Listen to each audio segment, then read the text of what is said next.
This is my story.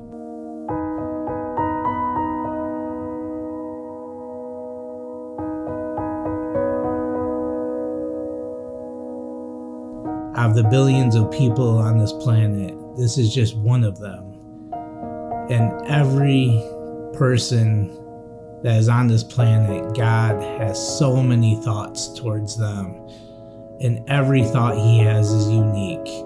He has so many thoughts towards people that we cannot count them all.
I don't know your story.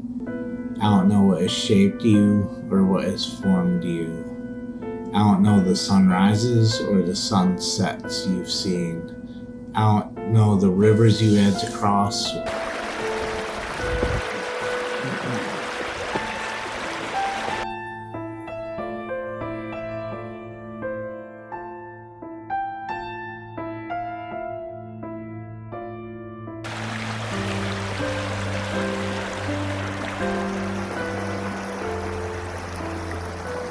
Or the mountains you had to climb up.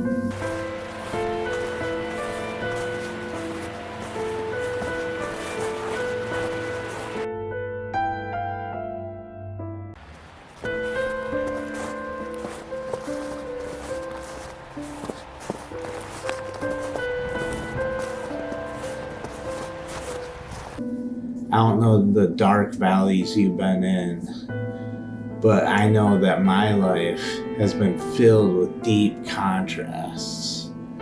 I've seen epic views from the summit of life, and I've seen dark, dark pits of despair and deep pits that seem to have no end.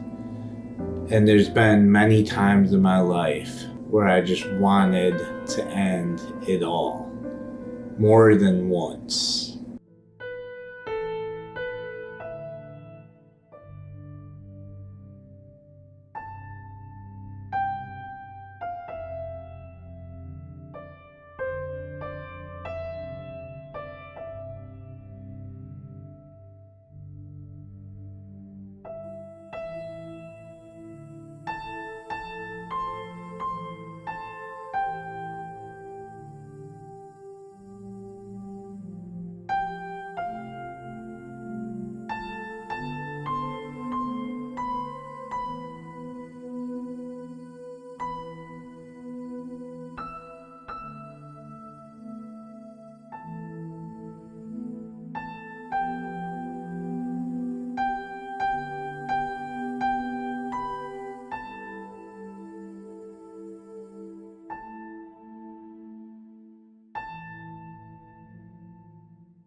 So without purpose, life seems futile.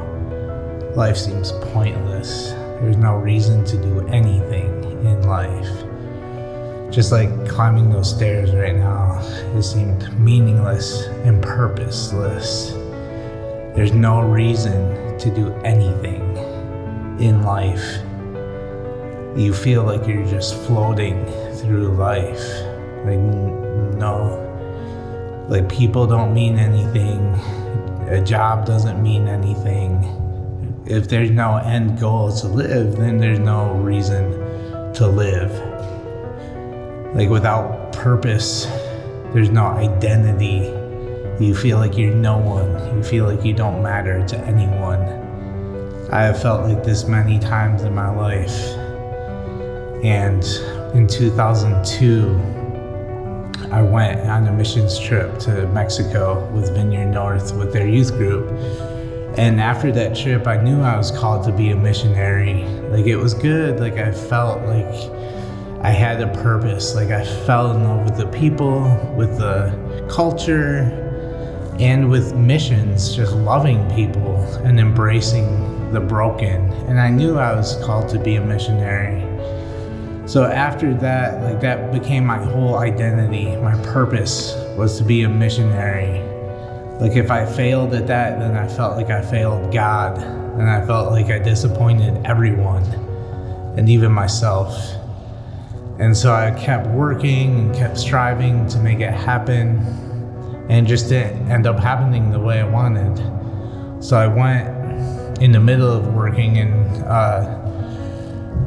going on mission trips and going to mission schools. I went to Argentina and did my discipleship training school with Youth with a Mission. And I thought that was for sure. Like, I was going to be a missionary after that. I felt like for sure that was it. Like, that was my purpose, my identity. And I came back home. It didn't end up happening the way I wanted. And I felt like the organization wasn't for me. Like, it wasn't a good fit with my values and with my heart that God's put in me. So I came back and I went back to my old job that I had before that. And I felt like I had no purpose. I felt like I failed God, like I failed people, and I failed myself. I remember going to work at Amway, and I felt like I was a nameless, faceless person on this earth. Like, I didn't exist because I felt like my purpose had been taken away, or I failed it. And so I felt like I didn't exist. Like, I had no reason for doing anything. Like, the people in my life didn't matter at all. I didn't matter if I wasn't doing the thing that I thought was my identity. I felt like I failed God. And so I remember just wanting to end it all, just wanting to die. And I remember driving back home after work one night and just asking God to take my life, because I knew I couldn't do it. I knew I couldn't do it on my own. So I was asking God, like, please, God, take my life now. And I think God had a different plan.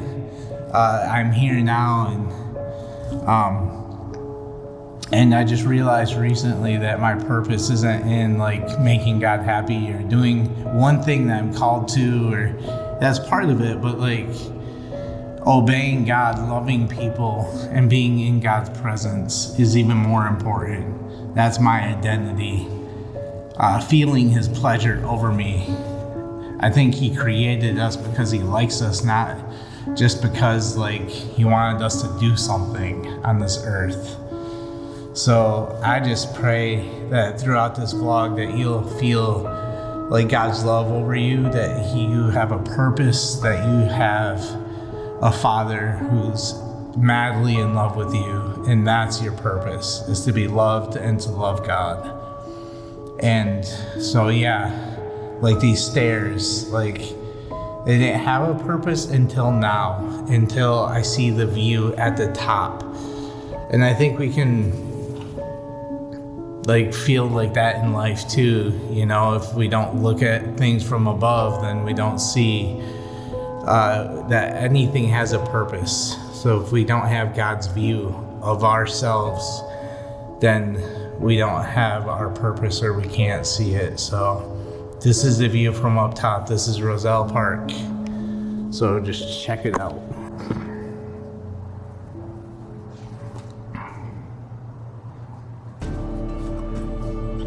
I mean, everything looks different from above. If we could just see ourselves as God sees us, then we're in our purpose. Then we know He loves us and has a purpose for us. We're not just nameless, faceless people that don't exist on this earth for no reason. Like, He wants to fill us with His presence, with His Spirit, and see what He sees.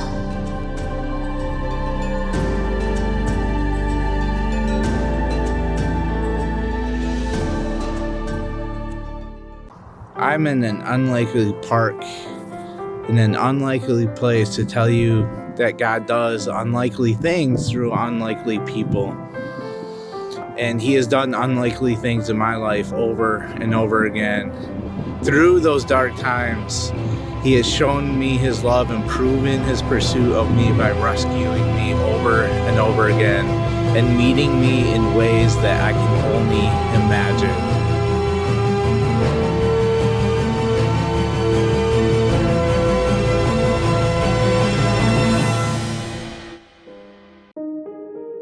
It was a chilly November night in the year 2013. It was the weekend around Thanksgiving, and the first snow of the season had just begun to fall. Something happened to me that night that was so mysterious yet incredible that I'll never ever forget. I was invited to go to a conference at this church right here to hear a guy speak that I've never heard of before. I wasn't really interested, but people kept telling me about this speaker and that he was going to be good. And so I reluctantly went, thinking it was going to be boring and it was just not going to be good. I remember that night before I went that I was just sitting on the couch arguing with God about how boring it was going to be, and I didn't want to listen to this guy all weekend. But God had other plans for me, and I'm so grateful. I ended up going, and as I was driving up to this parking lot, I immediately knew something was different, but I didn't know what. So I parked the car.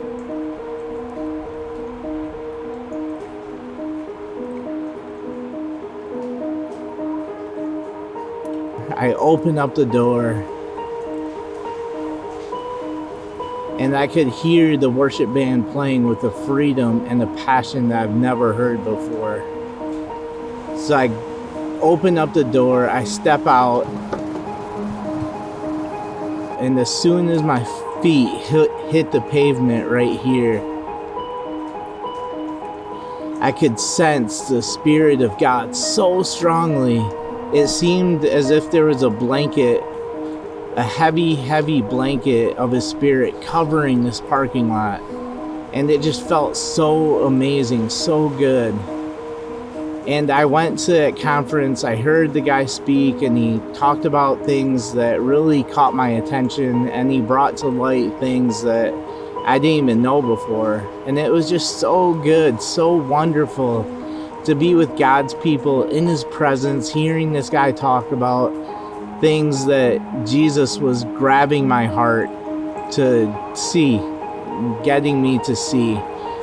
And so that was just one of the ways that God has met me over and over again.